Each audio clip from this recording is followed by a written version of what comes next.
Hello বন্ধুরা, সবাই কেমন আছো? আশা করছি সবাই ভালো আছো। আজকে আমি একটা মিনি ব্লগ নিয়ে এসেছি। এই দুটো ব্যাগ ভর্তি জিনিস।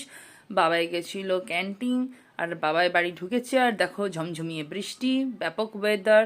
এত গরম থেকে একটু মুক্তি পেলাম, একটু রেহাই পেলাম।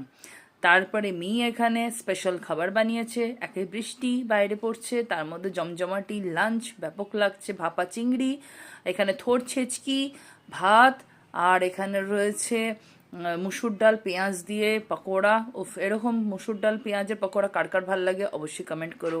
আমের চাটনি আর গ্রিন স্যালাড, একেবারে জমে গেছিল। আর এই যে ক্যান্টিন থেকে যা যা জিনিস এসেছে, মাসকাবাড়ি বাজার, এই সব কিছুই তোমাদের সাথে একটু শেয়ার করে নিলাম। আর তারপরে রাত্রেবেলাতে খেলাম পটলের ভর্তা। পটলের ভর্তা কেমন করে হয় রেসিপি জানতে হলে জানিও, তাহলে আমি শেয়ার করব। যদিও বানিয়েছিল, আমি আন্ডা ভুর্জি বানিয়েছিলাম আর দুটো রুটি, ব্যাস।